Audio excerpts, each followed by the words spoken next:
We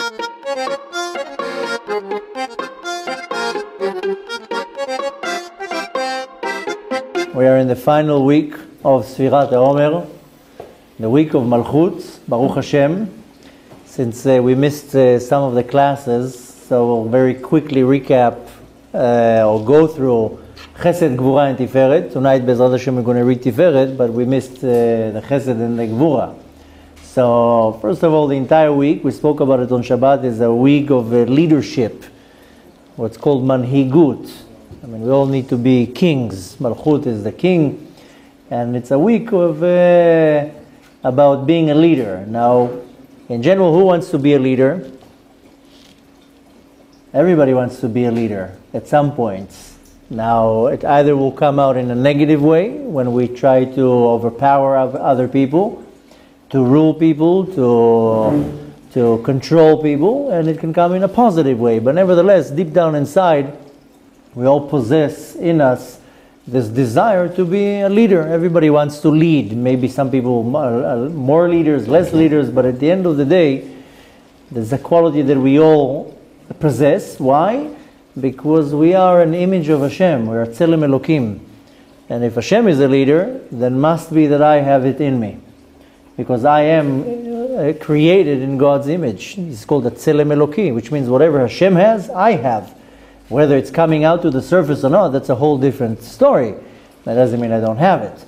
Since the Kadosh Baruch Hu is the leader, he's the leader of the world, it must be that I possess this power of leadership in me. It all depends how it comes out.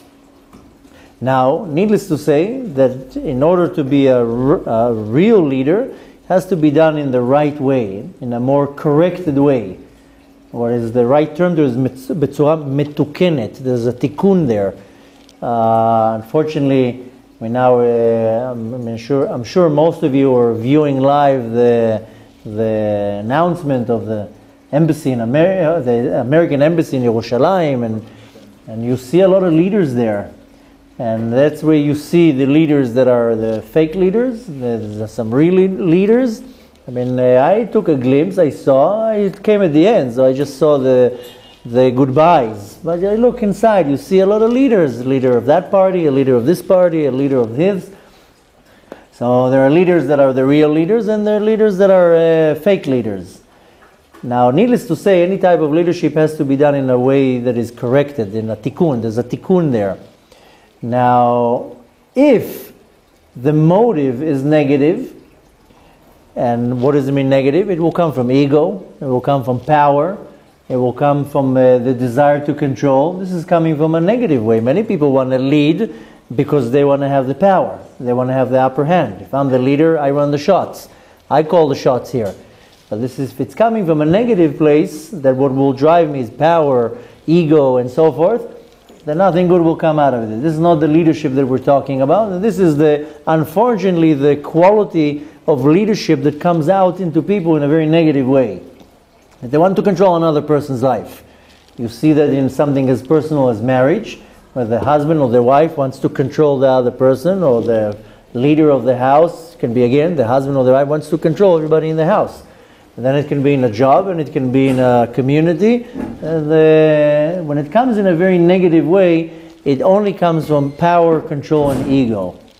Now, we spoke about it a few times, we never got into the depth of it, but the teachings of Kabbalah explains that before this world was created, was another world that is referred to as the world of chaos, Olam HaTohu, and in this world were 7 kings.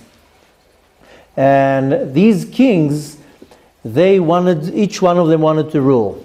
It says in the Torah, Ani Emloch, I will be the ruler here, I will be the king here. What does the Torah says later on? Vayimloch vayamot. Vayimloch vayamot. It says, and he had control, he was the king, and then he died. And he was a king, and then he died. Why? Because this came in a very destructive way. What caused in the spiritual realm what's called Shvirat HaKelim. Because the control came in a destructive way. It came with too much power.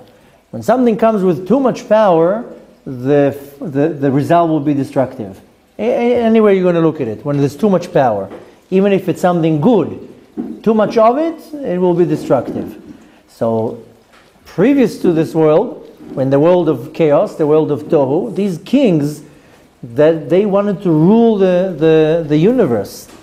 But it came from a place of ego, a place of I want to control. I don't want to share or want somebody else to control. I want to control. This is ego. This is the power. And of course the result was destructive, what caused the breaking of the vessels. And needless to say, nothing good came out of that. If you want to look at the positive aspect of it, then the way I want to rule or to control is not to control you, is to better for you, is to make it better for you. That's the real leadership. A real leader is not that you serve me, is that I serve you. Look at David HaMelech, look at Shlomo HaMelech, look at our real leaders, look at Moshe Rabbeinu. That's a real leader, that he cares about you, not me. That's the real leadership. When it comes from ego and the desire to control, that's applying in a very negative way. But when it's applied in a very positive way, then there is no me here, is you. And how can I make it better for you? How can I make your life better? How can I make your situation better? And that's a real leader. Now again, you don't have to be a Moshe Rabbeinu or Trump or Netanyahu. This is not what I'm talking about. Even in your own domain, you are a leader. What type of a leader are you? Are you controlling your wife and kids? Are you controlling your employees in a power because you have power? You know, where you see, sometimes you see that they take a person that comes from a very low place, and they give him a position, suddenly, ooh, he has control. And you see that sometimes in airports or in different forces, that suddenly a nobody gets a position and ooh, now he can control you. This is called Eved Ve'imloch, that he's a slave, suddenly they give him the wand to be the king. Oh, now he doesn't do it in the right way, rather he abuses the power. So the positive way of applying the leadership power, this is when I care about you and not about me. This is the general idea in Chesed Sheba Malchut, that it's coming from the kindness and the love and the beauty of the power of leadership. But right after that, then comes the Gevurah of Malchut. Now, if you want to quickly conclude the Chesed of Malchut and to find some way of applying it in my life, is to understand that I do have these powers in me of a leader, but it has to be applied to give it to other person, to lashpia, to benefit somebody else. So I have to find who in my life I can actually be their leader. It can be my kids, it can be my wife, it can be my employees, and it can be whoever I want it to be. But how am I applying this leadership? By controlling them or by lefech, giving them and bettering them? If I'm the leader in my household, then if I'm the strongest, then I should be the one who's carrying the heavy things, not the rest. Sometimes you see a family, the husband gives orders, the husband, the father, you carry this, you carry that. You're the strongest one. Why are you giving the little kids to carry stuff? Or you see the woman carrying all the suitcases and he with his nice suit. So nevertheless, this is one example out of many. How are you applying your leadership powers? Are you giving or are you taking? When it comes to Gevurah, the Gevurah, there's many ways how to look at the power of Gevurah. Specifically when Gevurah is mixed with Malchut, it has a very unique power, and this unique power is called concentration, or you can call it focus. And when you apply Gevurah that is attached with the Sphira of Malchut, is how are you able to focus this power. Some people have a lot of power, they don't know how to focus it. Look, for example, in the world of the martial arts, how do you think they break bricks and tiles and bottles? It's only focus, it's only concentration, and then the power comes out with such a force that allows the human, bless you, to break something that seems unhuman. How can you do such a thing? So we all possess unbelievable powers in us. We just don't know how to focus them. Most people, they have zero ability with concentration and focus. They all over the place. To find a person that is very, very organized and knows how to control his time, his thoughts, his actions, his words, it's a very, very, very unique character trait, but nevertheless we all have that. You just need to know how to focus your power. Most people are very, they're so unorganized, then they'll have a 9-hour day of work, they won't be so productive in those 9 hours. Because they work for 10 minutes, then they check the email, then they check their WhatsApp, suddenly they're a phone call, and they're all over the place. And they're not productive. And some people, they know how to focus their energy, and they'll do in 2 hours what somebody else will do in 10 hours.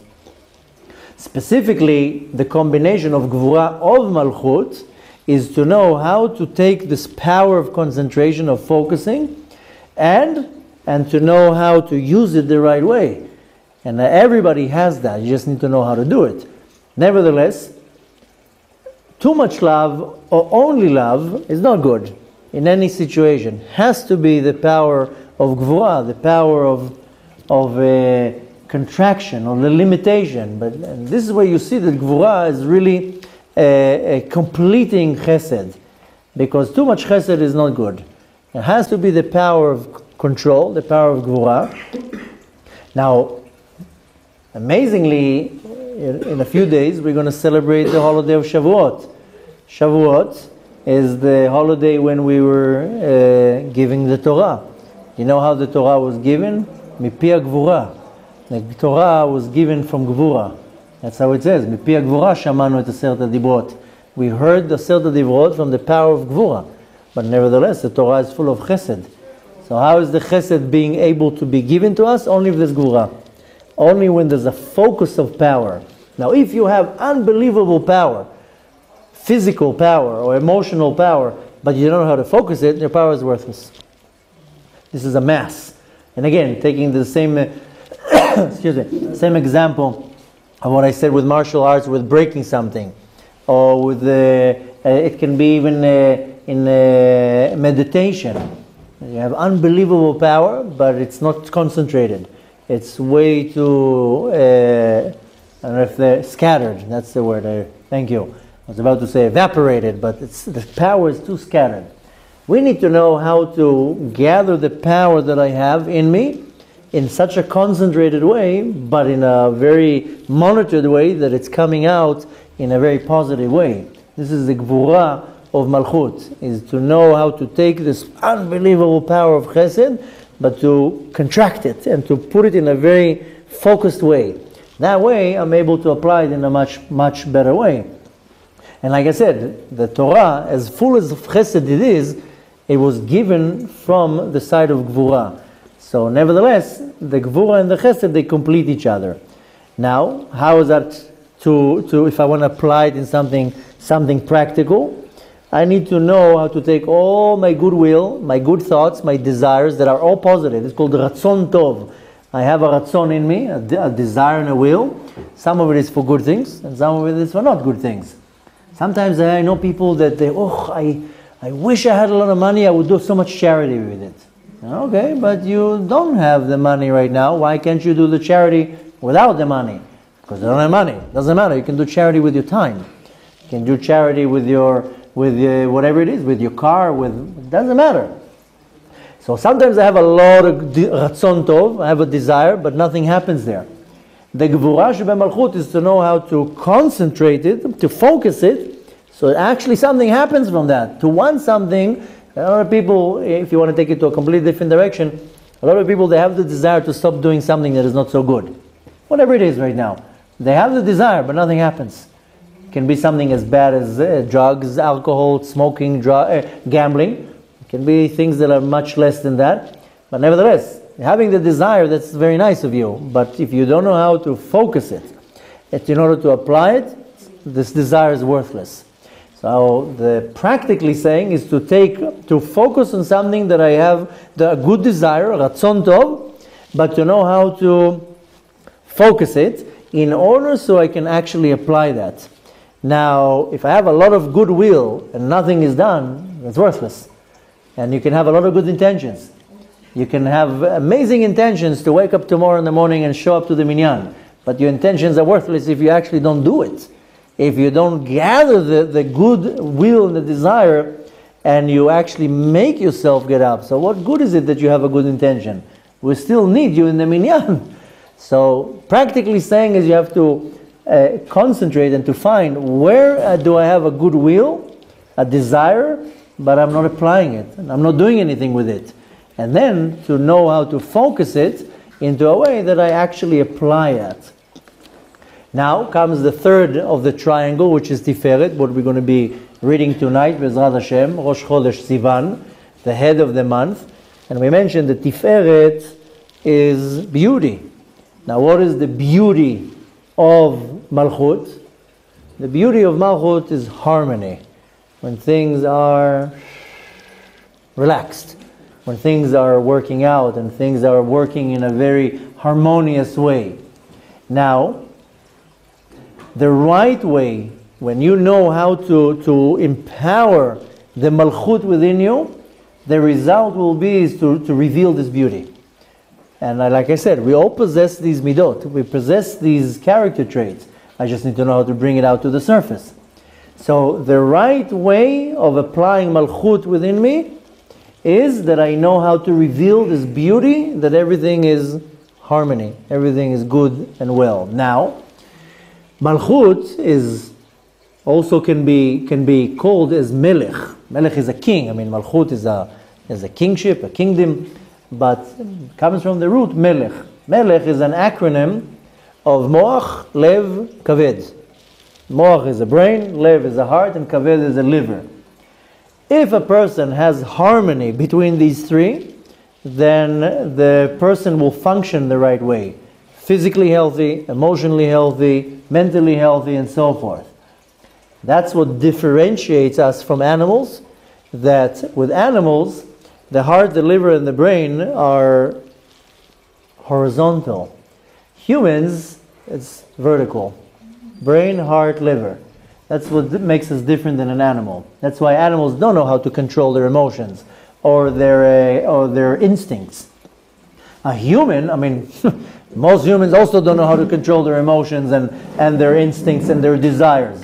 But a Malchut that is in an organized way, or more to say, b'tzura metukenet, that is a tikkun here, then you have this hierarchy. Everything in the world has hierarchy. If there's no hierarchy, then it will be anarchy. That's how you say anarchy, right? So if there's no hierarchy, then it will be anarchy. So I need to know how to balance that my moach, heart, liver are one above the other. And the right way is that my moach, my brain is referred to my intellect. My heart refers to my emotions. And my liver is referred to my physical needs. We all have physical needs, whatever it is. I need to know how to, with my intellect, with my sechel, to control my emotions and to control my physical needs. This is where I reach to harmony. And this is the Tiferet of Malchut, that I'm able to bring out the beauty of the Malchut. Why? Because I'm able to control. I'm able to control my emotions. I know it's not easy to control emotions. Sometimes you're overexcited, sometimes you're depressed, you're sad, you're angry, you're disappointed. But nevertheless, even with all these bad character traits, emotions of disappointment and sadness, depression, you still need to know how to control that, because there's a higher power that is causing the disappointment or the depression, sadness, and so forth.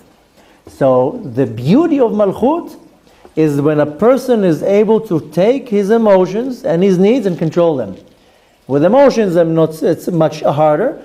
But with the needs, that's a much easier task. You need to control your physical needs. I mean, what kind of a person can control his needs? A person that there's no harmony in the system. An animal can control its needs. If you can't control your physical desire, urges, and needs, this is not the correct way to conduct yourself. So the beauty, the Tiferet of Malchut, is to know how to align it the right way, that the moach, shalit al lev, the mind is controlling the heart, and of course controlling the the kaved, and this is the beauty of Malchut, is the harmony. Now, practically, I mean, again, we like taking everything practically, even though very soon we're finishing this whole 7-week hard work of ours. But nevertheless, this should take with us for the rest of the year. So what if the Omer is done? Go and take the classes and apply that. How do you practically apply the Tiferet of Malchut, the beauty of Malchut? That you have to be aware how to listen to the needs, but for somebody else. Their physical and emotional needs. I barely know how to control my own, but I don't need to control yours. But I need to listen to your needs and to your emotions. And this is how I practically apply Tiferet of Malchut. Whether it's my wife, my kid, my neighbor, a stranger in the street that is standing next to me in the bus stop, whatever it is. Everybody has emotions and everybody has needs. Most people, if you're going to come and tell me right now I'm depressed, I need to hear this guy's headache. I need to now hear somebody's now bothering me because he has an emotional problem. And needless to say, their needs. How many times people turn around to you and you brush them off right away because you don't feel like dealing with somebody else's needs or their emotion. So practically to apply that, this is the real leader, by the way. We're talking about the week of leadership. You want to take charge, you want to become a leader. Hashem will constantly bring people to you to share with you their emotions. And for whatever reason, I don't know why they chose you, but they chose you to tell you how they feel today. I'm sad today, I'm excited today, I'm depressed, whatever it is. So instead of shooing somebody off, wait a little bit, listen, say, wait a minute, I have an opportunity here to a little bit work on my Tiferet Sheba Malchut. To listen to somebody else's emotions and needs. And this is how you become a real, true leader, is because you care about somebody else and not yourself. And most people, they like talking, they don't like listening, unless you get $500 an hour as a shrink, and you can listen, $500 an hour, I would listen to everybody. But nevertheless, we don't get that amount of money, but still, we need to know how to become a leader, and the leadership here is to, wait a minute, other people sometimes just needs to get something off their heart. And maybe I'm the one that will take it. And you never know, you might be a good source of inspiration. Or if you approach this transaction or this encounter already in a negative way, I don't want to hear your problems, then you're already blocking it, nothing's going to happen. But if you seize the opportunity and a person approaches you, they already want to tell you what they're going through or their needs, and you humble yourself and you say, okay, let me listen to this person, I'll give him 2-3 minutes, let me see. You never know. You might turn to be a very powerful source of inspiration or solution, and then you become a leader. You become mamash a tzelem Eloki. Kadosh Baruch Hu wants to listen. I mean, when you have issues and you want to talk to the Kadosh Baruch Hu, you want him to listen. You go to the kotel, you knock there, hello, everybody's putting their notes there. So what do you think Hashem wants? He's going to brush you off? How many times when you are in need, you talk to the Kadosh Baruch Hu? Same way, the Kadosh Baruch Hu is the leader, is the king of the world. If he has time to listen to you, so much more so I have time to listen to somebody else. And I need to know how to empower this Tzelem Eloki in me. And that's why this week is a very powerful week. It's the week when we conclude all the Sfirot. Everything funnels into the Sfirah of Malchut. And I need to know how to bring it out to the surface, because that's going to make me a real human being, a real Adam. Why? Because I'm created in the image of Hashem. So, Bezrat Hashem, we have to take this week seriously and to know how to apply it. And needless to say, even though the period of the Omer is over, doesn't mean that homework is done and you go on a summer vacation for 11 months now. Rather, take this approach and to constantly recycle it, rinse and repeat and rinse and repeat. Why? Because this is what really defines you as a human and not as a chas v'shalom, an animal, or something worse than that. We want to refine ourselves. The whole point is to reach to a level of tikkun. Whether it's my own tikkun of the society, or the ultimate tikkun of the world. And that can only happen when I know how to apply that in a practical way.